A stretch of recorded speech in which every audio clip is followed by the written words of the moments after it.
je vais encore ajouter, troisième étape, là je vais mettre troisième étape, je vais encore ajouter le solvant. Donc là, je suis en train d'ajouter le solvant. La phase mobile. Là aussi, je vais ajouter le solvant. Donc toujours, je représente la phase stationnaire en gris. Là, voici la phase stationnaire. Et là, qu'est-ce que je remarque? Je remarque que les substances en couleur verte se déplacent plus rapidement que les substances en couleur rouge. C'est ce que je remarque. Donc là c'est clair que ça commence à se séparer. Pourquoi? Parce que l'affinité des substances rouges envers la phase stationnaire est différente de l'affinité des substances vertes envers la phase stationnaire. Donc là, pourquoi ça? Parce qu'on a une différence d'affinité. Ou bien différentes affinités. Affinité envers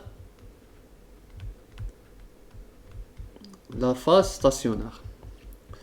Donc là, on remarque que les rouges, les substances rouges interagissent plus, d'accord, sont plus, on va dire, plus retenues. Et les substances vertes, on remarque qu'elles sont moins retenues. Moins retenues par la phase stationnaire. Moins retenues par la phase stationnaire. Donc là, ça veut dire que leur déplacement est rapide. Et là, le déplacement, il est lent. D'accord? Donc là, j'ai ajouté beaucoup de solvant. Regardez là, il ne reste pas beaucoup de solvant. Je termine ici. Donc la quatrième étape, c'est-à-dire je vais verser tout le solvant. Maintenant, le bécher est presque vide. Je vais verser tout le solvant. Je vais redessiner la colonne. La voici.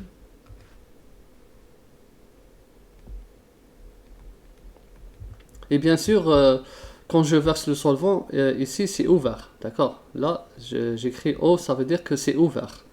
Toujours là, c'est O. D'accord?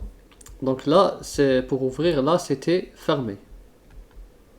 Là c'était fermé. Et là, quand je commence à verser le solvant, je dois ouvrir pour qu'il y ait le déplacement.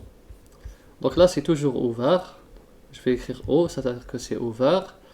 Je vais représenter la phase stationnaire ici.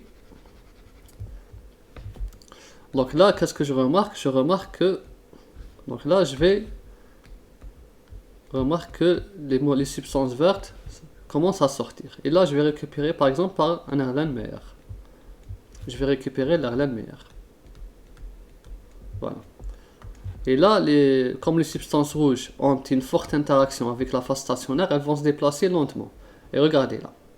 Donc là, et bien sûr, je commence à verser. Ensuite, au bout d'un certain temps, la cinquième étape, au bout d'un certain temps, c'est bon, c'est-à-dire ici, toute la phase mobile ou bien tout le solvant que j'ai versé, d'accord, donc je fais ça, la phase stationnaire, comme ça. Donc je vais remarquer que avec le temps, les substances rouges elles vont se déplacer, mais elles ont pris plus de temps que les molécules vertes. Et là, j'ai récupéré les substances rouges. Donc à la fin, j'aurai ça. J'aurai 2 Erlen. Donc j'ai un Erlen qui contient les substances vertes et un Erlen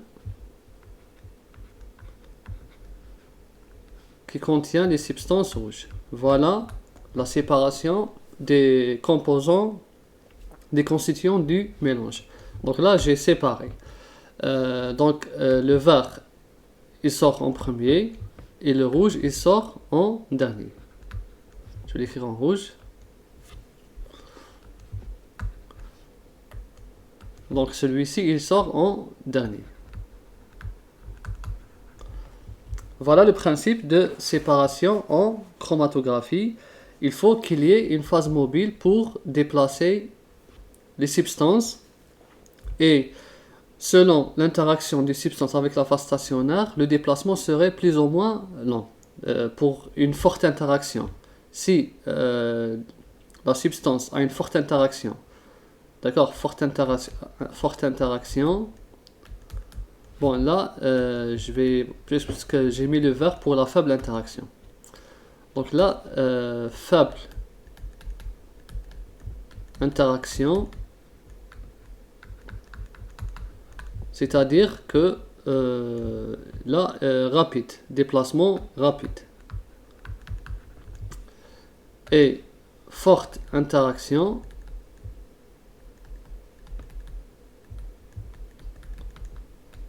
là, le déplacement serait très lent. Et c'est grâce à cette différence d'interaction, comme l'interaction. Quand on a une différente interaction des substances ou bien des molécules avec la phase stationnaire, cela va provoquer la séparation.